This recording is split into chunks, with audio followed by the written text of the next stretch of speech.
दर्शकों नमस्कार। इस समय में 112 न्यूज की टीम पहुंची है रवि भवन में, जहां पर स्वामी प्रज्ञानंद सरस्वती जी महाराज खुद आज यहां पे भक्तों के लिए आए हुए हैं। कुछ लोगों को मार्गदर्शन करने के लिए विशेष तौर पर आप ज्योतिर्मठ एवं शारदा मठ से यहाँ आए हुए हैं। दर्शकों मैं आपको बता दूं कि ये जो ज्योतिर्मठ है ये बद्रीनाथ में आता है, तो वहीं शारदा मठ की यदि मैं बात करूं तो वो गुजरात में आते हैं। पूरे भारतवर्ष का भ्रमण करते करते आखिरकार आज नागपुर में आज इनके चरण आज नागपुर को लग चुके हैं और कई लोग आज इनसे मिलने के लिए तैयार थे। हर किसी को इन्होंने मार्गदर्शन किया। आध्यात्म क्या होता है, सरल जीवन किसे कहा जाता है, जीवन कैसे जीना चाहिए, जीवन जीने का मतलब क्या है, हम कौन है, हमारा शरीर कौन है, हमारी आत्मा कौन है हम हमारे में कितने बड़े हैं, लेकिन लोगों को आज नहीं दिख रहा है। लोग भौतिक सुख की ओर भाग रहे हैं, जिसके चलते आध्यात्म की जोत आज भी प्रज्वलित नहीं हुई है।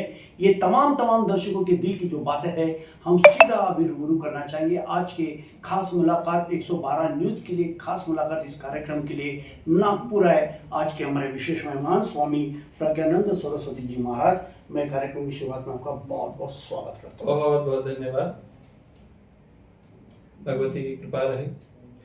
विदर्भ की यह नगरी जिसका संदर्भ धर्म से ही है, अध्यात्म से ही है और भगवान कृष्ण से विशेष संबंध है जी। और आप समझ लीजिए कि यह अलौकिक संबंध हमें अपनी आत्मा से भी जोड़ता है, परमात्मा से भी जोड़ता है और लौकिक जगत में हमारी जीवन वृत्ति को भी समझने और समझाने में बड़ी महत्वपूर्ण भूमिका निर्वहित करता है। वैसे भी आप इस क्षेत्र को देखिए, मराठी भाषा है, मराठी भाषा संस्कृत निष्ठ भाषा है और विदर्भ में यदि लौकिक दृष्टि से भी देखा जाए तो यहाँ पर स्वतंत्रता आंदोलन हो, चाहे और भी किसी भी तरह के और विचारों की श्रृंखला का स्वरूप हो जी, और ये उसकी जननी और उसको प्रकट करने वाला, सृजन करने वाला, एक स्वरूप को विनिर्मित करने वाला एक स्थान रहा है।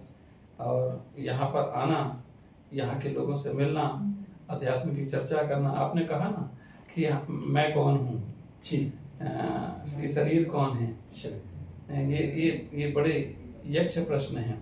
बिल्कुल। और ऐसे प्रश्न हैं जो सामान्य मानवी के लिए, हर मानवी के लिए बहुत महत्वपूर्ण है, क्योंकि जीवन एक यात्रा है और यात्रा का कोई ना कोई उद्देश्य और लक्ष्य होना चाहिए। बिना लक्ष्य के जो यात्रा होती है वो पागलों की, विक्षुब्धों की यात्रा है। यात्रा करने निकला है और उसको अपने लक्ष्य का यदि उसे निर्धारण नहीं कर रखा है तो आप समझ जाइए वो तो विक्षिप्तता है। बिल्कुल। ये ज्ञानपरक जो यात्रा है जीवन की, वो ये है, वो हमें अपने लक्ष्य का हम निर्धारण करें, हम क्यों आए हैं इस दुनिया में।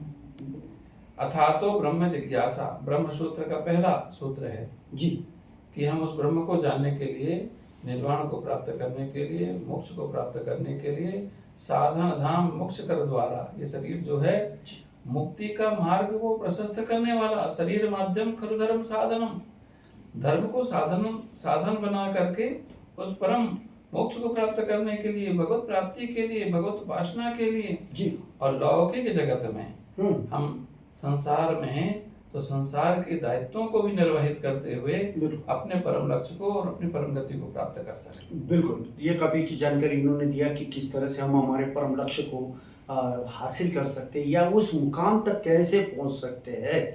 काफी अच्छी जानकारी दी महाराज साहब। मेरे जहन में और भी कुछ प्रश्न है। मेरा दूसरा सवाल ये है कि आज हम देखते हैं कि हर कोई पैसे के पीछे भाग रहा है, पैसे, मात्र पैसा पैसा पैसे के पीछे भाग रहा है।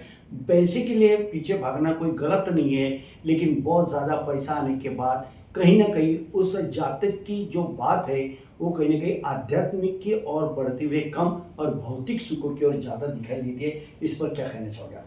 हमारे शास्त्र ने हमें 4 पुरुषार्थों की आज्ञा दी है जी। धर्म अर्थ काम और मोक्ष। जी। धर्म का संदर्भ अर्थ से है, हाँ लेकिन धर्म को पहले रखा है, अर्थ को बाद में रखा है। बिल्कुल धर्म की मर्यादा में रहकर, बिल्कुल धर्म के अनुशासन में रह करके, और अर्थ का समार्जन भी होना चाहिए, अर्थ की उपयोगिता भी सिद्ध होनी चाहिए। धर्म के साथ में यदि अर्थ जुड़ा रहेगा जी जी। तो धनादि धर्म ततः सुखम। धनादि धर्म, धन से धर्म और फिर से उससे सुख। धन से सुख नहीं है, धन से सुख। ये यही तो वैशिष्ट है सनातन का, जहाँ पर धन से सुख नहीं, क्योंकि सुख के साधन से सुख नहीं मिल सकता। हमारे यहाँ गीताकार कहते हैं अशांत से कुतः सुखम। तो अशांत व्यक्ति वो सुखी हो सकता है क्या? सुखी होने के लिए मन की शांति का होना परम आवश्यक है। बिल्कुल। और मन की शांति प्राप्त होती है आत्मा के जागरण से, आत्मानुभूति से। तो हम वो और आत्मा जोड़ने वाला, आत्मा को जोड़ने वाला तत्व कौन सा है? आत्मा से, आत्मा से जोड़ने वाला तत्व है धर्म। धर्म से जुड़ करके, अर्थात अपनी आत्मा से जुड़ करके जो अर्थ कमाओगे वो अनर्थ पैदा नहीं करेगा। बिल्कुल। क्यों नहीं करेगा? क्योंकि उसके पीछे धर्म का अनुशासन रहेगा। बिल्कुल। उसमें कोई विकृत मानसिकता के साथ में किसी को हानि पहुंचा करके, किसी को कष्ट पहुंचा करके, किसी को दुखी कर करके आप धर्म का संग्रह नहीं करोगे। बिल्कुल। महाराज साहब, मेरा दूसरा सवाल ये भी था कि अक्सर हम लोग पैसे के पीछे भागते हैं, तो हमने बता ही दिया है। कई बार ऐसे होता है कि जैसे ब्रह्मचारी का जो व्रत होता है, ब्रह्मचारी व्रत का पालन करना बेहद जरूरी होता है। और जैसे मैं आपके बारे में अगर बताना चाहूँ दर्शकों, तो पिछले 32 वर्षों से, सिंस लाइक 32 ईयर्स, ब्रह्मचारी व्रत का ये शानदार पालन कर रहे हैं, मार्गदर्शन कर रहे हैं। जब हमने इनसे बात कर रहे थे, सन्यासी बन चुके हैं, और जब इनका हमने चेहरा जब देखा था, एक तेजस्वी पुरुष जैसा ये आध्यात्म का जो तेज है वो चेहरे पे आता है, बशर्ते हमें पूरे लगन से ये कामकाज करना होगा। आप तो अभी सन्यासी बन चुके हैं, वैसा सवाल तो बनता नहीं है, लेकिन सवाल इसलिए भी जुड़ा हुआ है, सन्यासी भी बोले तो ये हमारे भारत देश का एक नागरिक होता है, 140 करोड़ में से आप भी एक हो। वर्तमान की राजनीति जो शुरू है उसको कैसे देखते हो आप, और क्या कहना चाहोगे? देखिए, धर्म दृष्टि देता है, अधर्म अंध बनाता है। कोई भी विषय हो संसारिक जगत का, यदि वो धर्म से जुड़ा रहेगा, तो यदि धर्म से जुड़ा रहेगा तो आप समझ जाइए वो दृष्टि संपन्न रहेगा। और दृष्टि संपन्न रह करके कोई भी विधा को, कोई भी कार्य को आप संपादित करेंगे तो उसकी दिशा और दशा दोनों श्रेष्ठ होगी। धर्महीन आचरण यदि चाहे राजनीति का हो, चाहे सामाजिक लोकाचार का हो, चाहे किसी भी तरह की कोई भी व्यवस्था का हो, यदि धर्म विहीन, अधर्म से पोषित कोई भी कदाचरण यदि किया जाएगा तो वो दिशा को भी भ्रमित करेगा जीवन की, और समाज की भी दिशा और समाज की दृष्टि सबको नष्ट कर देगा। राजनीति धर्म से दृष्टि प्राप्त करे। धर्म सर्वोपरि है, सबसे पहले धर्म आता है। भाई, धर्म का मतलब समझा जाए। धर्म का मतलब हिंदू, मुस्लिम, सिख, ईसाई से नहीं है जी। धर्म का जो अभिप्राय है, धार्यति धारणा इति धर्मः। पवित्र भाव, पवित्र विचारों का नाम धर्म है। धर्म कोई छोटा सा विषय नहीं है। रामो विग्रहवान धर्म, भगवान स्वयं धर्म का मूर्ति स्वरूप है। और भगवान कौन है? भगवान विष्णु। विष्णु का मतलब क्या है? व्यापक।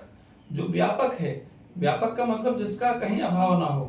तो भगवान ही धर्म का स्वरूप है, धर्म ही भगवान का स्वरूप है, और दोनों व्यापक तत्व हैं। धर्म भगवान का स्वरूप है तो भगवान व्यापक, तो धर्म भी व्यापक। लेकिन मैं बीच में आपको रोकना चाहूंगा महाराज साहब, लेकिन अभी बीच में ये भी दिखाई दे रहा है कि जहाँ इस भारत की जो संस्कृति है कि सभी जाति धर्म पंथों को जोड़ना, क्योंकि ये जो भारत देश है ये किसी एक मजहब, एक रिलीजन का नहीं है।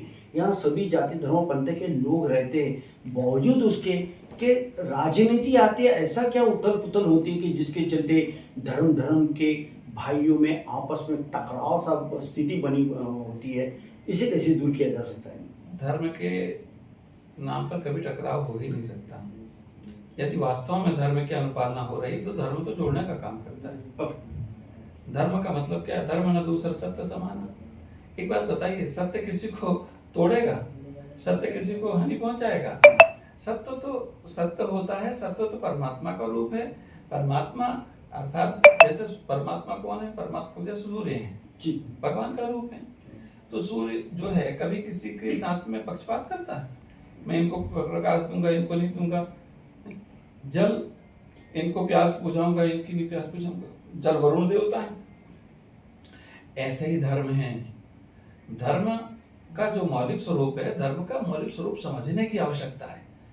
वो लोग आज राजनीति क्या, आप राजनीति के संदर्भ पूछ रहे हैं, इसलिए मैं इधर उधर नहीं ले जाकर के मैं उसी दिशा में आपका सही दिशा बता दूं। वस्तुतः आज की जो समस्या है ना जी, वो धर्म समस्या नहीं है। समस्या आज की दिशाहीन राजनीति है, डिजाइन राजनीति, बराबर, अविवेकपूर्ण राजनीति है, स्वार्थ और लोभ से भरी हुई राजनीति है। इसने राजनीति को दिशाहीन बना दिया है। धर्म का तो इसलिए लोग उपयोग करते हैं, तो दोनों तरह के लोग हैं, दो तरह के। एक धर्म का विरोध कर करके सत्ता में पहुंचना चाहते हैं, एक वो लोग हैं जो धर्म का नाम लेकर के, धर्म के आड़ लेकर के, धर्म का आश्रय लेकर के और सत्ता तक पहुंचना चाहते हैं। ये दोनों हानिकारक है। क्या आपको लगता है कि जैसे कि राष्ट्रीय स्वयंसेवक संघ है, 100 साल पुराना इतना बड़ा विशाल संगठन है, और भाजपा जो है उन्हीं में से एक आया हुआ है, उनका एक फैक्टर कहा जा सकता है। आरएसएस और बीजेपी, इनका नाता किस प्रकार का है? देखिए, जहाँ तक हमारा अपना अनुभव रहा है, संघ का संबंध सांस्कृतिक जीवन पद्धति से है जी, धार्मिक जीवन पद्धति से नहीं है। ओके, उनका संदर्भ सांस्कृतिक, उस धर्म को, इस भारत को एक सांस्कृतिक स्वरूप धर्म के रूप में देखते हैं। सांस्कृतिक हिंदू धर्म को भी वो हिंदू धर्म नहीं कहते, हिंदू को संस्कृति कहते हैं। अच्छा, वो इसको संस्कृति के रूप में देखते हैं, और उसी का पोषक भारतीय जनता पार्टी है। अच्छा, उनका अपना एक संबंध है, उनकी अपनी एक समाज को कुछ देने की एक भूमिका है, और उसे हम तो प्रत्येक व्यक्ति के अंदर सकारात्मक पक्ष ही ढूंढते हैं। संघ भी समाज के लिए कुछ अच्छा करने की चेष्टा कर रहा है। संस्कृति जीवंत है तो राष्ट्र जीवंत है, समाज जीवंत है, बिल्कुल, समाज का वैभव जीवंत है। तो संस्कृति एक प्रकार से धर्म का ही एक स्वरूप होता है। उसको व्यापक करके देखा जाए तो हमने बताया ना, व्यापक रूप में धर्म बहुत व्यापक है। कहीं वो कर्तव्य के रूप में है, कहीं वो कर्म के रूप में है, कहीं वह धर्म के रूप में है, कहीं वो गुण के रूप में है। जैसे पानी का गुण क्या है? शीतलता, शीतलता, यह गुण धर्म है। तृष्णा, अग्नि का गुण क्या है? दहनता, दहनता, तो उसका गुण धर्म है। जैसे पिता की सेवा करना, माता पिता की सेवा करना पुत्र का कर्तव्य है, यहाँ कर्तव्य धर्म है। सैनिक कहाँ खड़ा हुआ है? सैनिक बॉर्डर पर खड़ा है। पुलिस वाले जगह जगह पे रक्षा करने के लिए, यहाँ पे कर्तव्य धर्म के रूप में है।